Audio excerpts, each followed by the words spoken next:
Read the label on an air freshener, scented laundry product, or bottle in your bathroom, and you may find one word doing an awful lot of work: fragrance. On many consumer products, a fragrance mixture can appear under that single word without every component being named individually.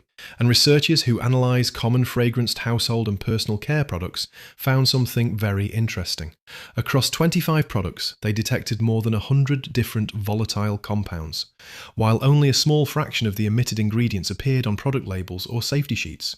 Now, that doesn't mean every scented product is dangerous, and it certainly doesn't mean everything old is automatically better, but it does raise a useful question. How many specialised products in our homes replaced something much simpler that was already doing the job? Before supermarket aisles became filled with a different bottle, spray, wipe, cream and gadget for nearly every household task, people relied on a much shorter list of familiar materials: soap, wax, clay, cedar, mineral salts, oats, and quite a few of them are still remarkably useful.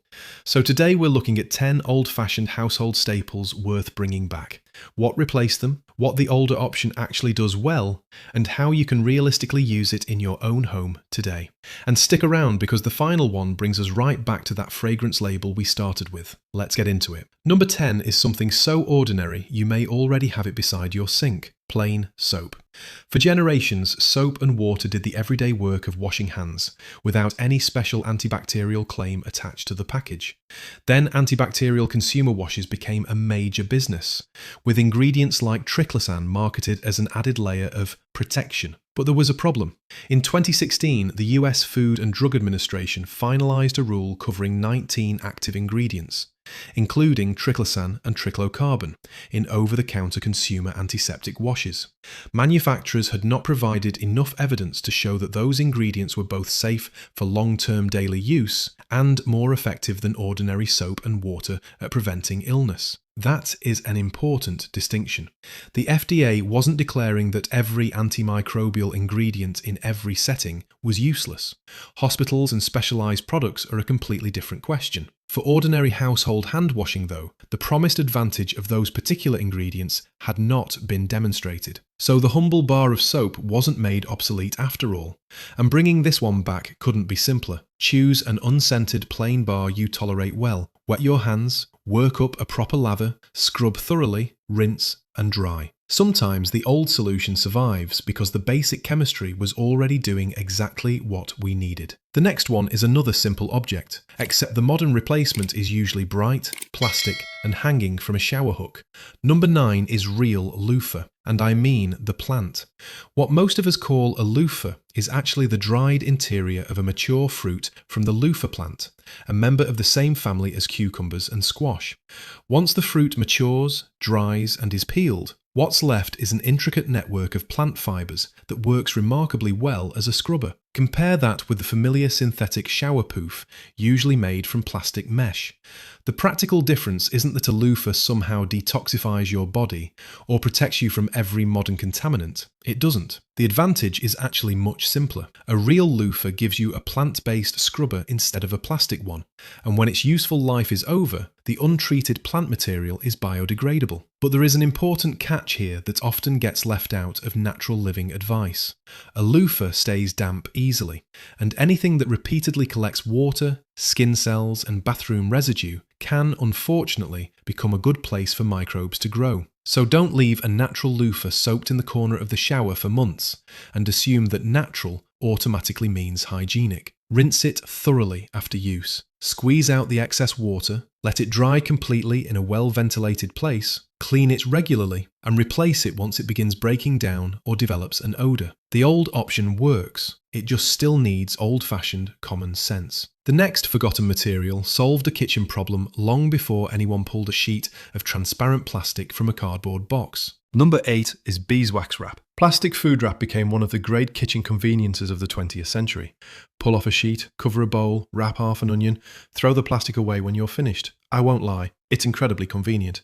But reusable food coverings did exist before disposable film. Households used cover dishes, cloth, wax materials, crocks, and other reusable methods to protect stored food. Modern beeswax wrap revives part of that idea. It's usually made by infusing cotton cloth with beeswax, often along with ingredients such as tree resin or oil that make the material more pliable. Warm it slightly with your hands, and it softens enough to fold around cheese, produce, bread, or the top of a bowl. Then wash it in cool water, let it dry, and use it again. The point here isn't to say that plastic food wrap is automatically poisoning everything it touches. Modern food wraps vary considerably in composition, but today's products aren't necessarily made the way early versions were, mainly when it comes to disposability. One is generally designed to be pulled from the roll, used and discarded. The other can be used repeatedly until the coating eventually wears out. It's important to note though that beeswax wrap should be kept away from high heat, and it isn't the best choice for wrapping raw meat or anything that requires thorough hot water sanitizing afterward. But for bread, cheese, cut produce, sandwiches and covered bowls, it brings an older idea back into a modern kitchen surprisingly well. The next item lasts much longer than a sheet of wrap. In fact, people routinely inherit one that's older than they are. Number 7 is cast iron. Few kitchen tools have survived as many changes in cooking technology. Cast iron has been used for cookware for centuries, and its great strength isn't that it heats perfectly evenly. It doesn't. Its strength is heat retention.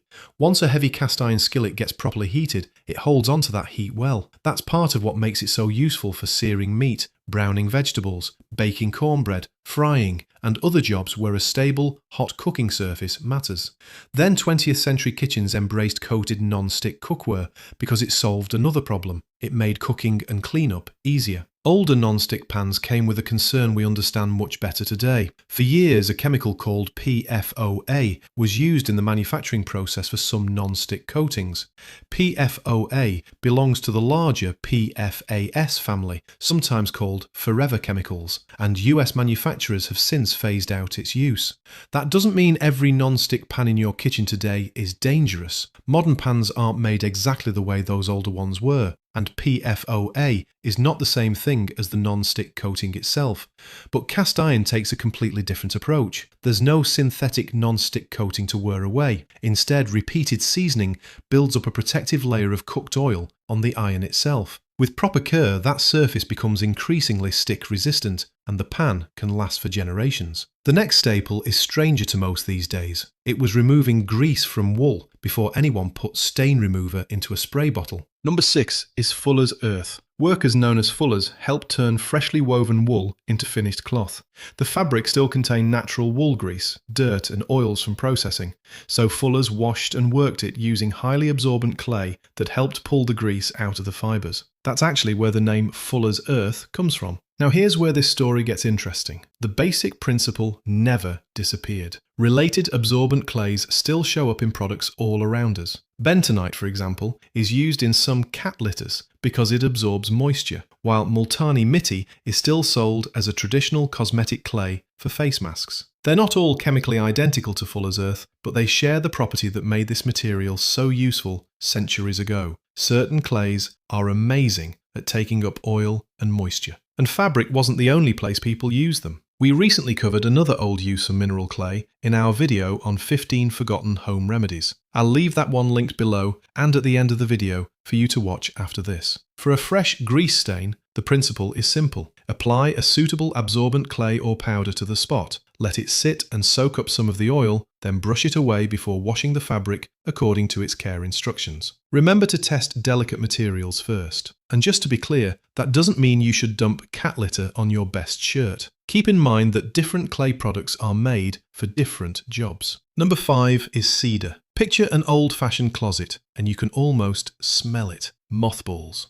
But here's something most people don't realise. Mothballs aren't just strong-smelling closet fresheners, they're pesticides. Traditional mothballs contain chemicals that slowly turn into vapour, and when they're used correctly inside a tightly sealed container, that vapour can kill clothes moths and their larvae. That's also why you're not supposed to scatter them around an open closet. If you can smell that familiar mothball odour, some of that pesticide is in the air you're breathing. Cedar takes a much simpler approach. For generations, cedar chests, blocks and shavings were used around stored woolens because the aromatic wood can help deter clothes moths. But it's important to know that cedar doesn't kill an infestation that's already there. The real old-fashioned trick is prevention. Wash woolens before storing them. Make sure they're completely dry, seal them tightly, and add cedar as an extra deterrent. So, if you're simply trying to keep moths out of your winter sweaters, you may not need mothballs at all. And personally, that's one old closet smell I don't mind leaving in the past. Number 4 brings us to another product where the natural version isn't quite what the label makes you think. Number 4 is Rock Alum, usually potassium alum. Alum minerals have a very long history. For centuries, different forms of alum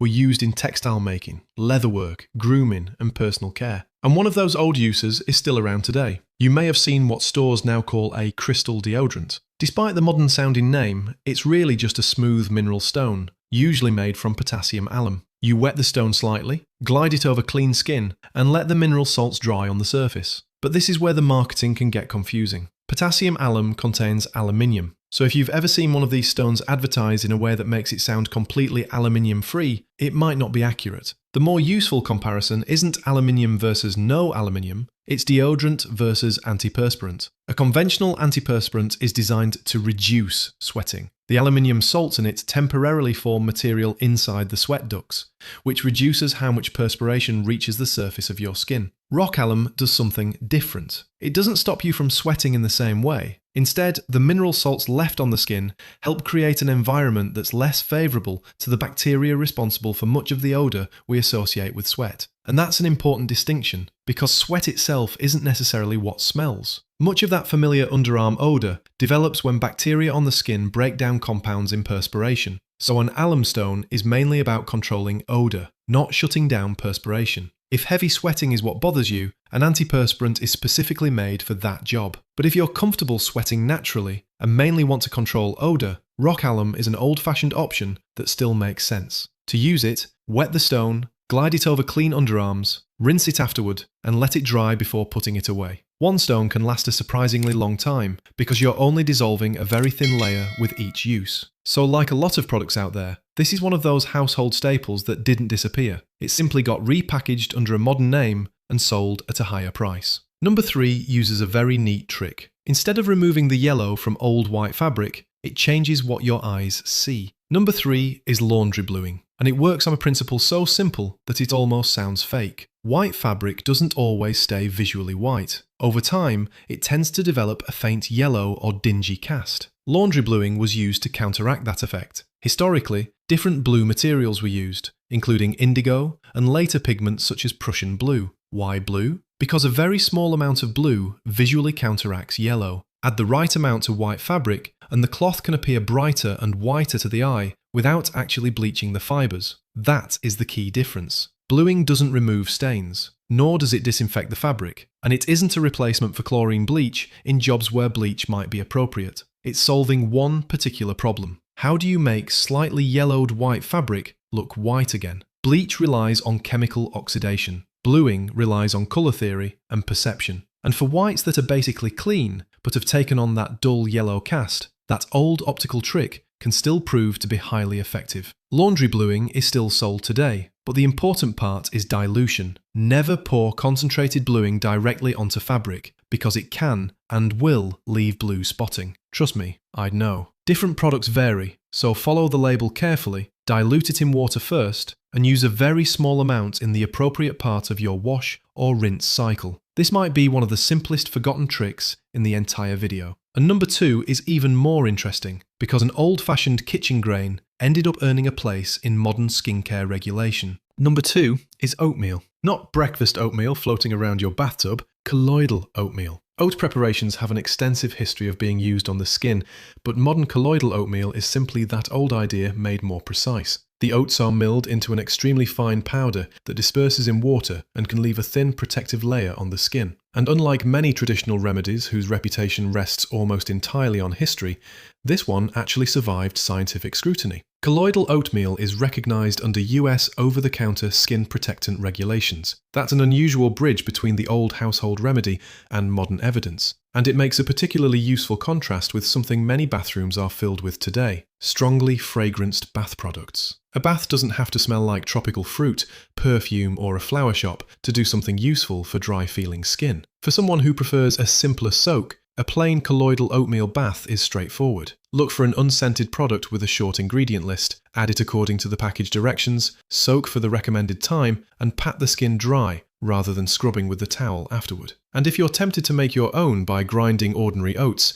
remember that commercial colloidal oatmeal is milled specifically to disperse in water. You can grind oats extremely finely at home, but the result isn't necessarily identical to a standardized colloidal oatmeal product. These are the kinds of traditions I love finding, by the way, because occasionally an old observation turns out to be useful enough that modern science keeps it. And that brings us to number 1, the household object that closes the loop all the way back to the word we started with, fragrance. Number 1 is beeswax. Specifically, a simple beeswax candle. Beeswax candles existed way before modern petroleum refining. Paraffin arrived much later and became enormously popular because it was economical, consistent, and easy to manufacture at scale. And this is one of those areas where natural living claims go a tad beyond the evidence. You'll hear that paraffin candles are extremely toxic, while beeswax candles somehow clean or purify the air. Science doesn't necessarily support that. Plus, any candle can mean combustion. You're lighting a wick and burning material inside your home. What gets released depends on the wax, wick, additives,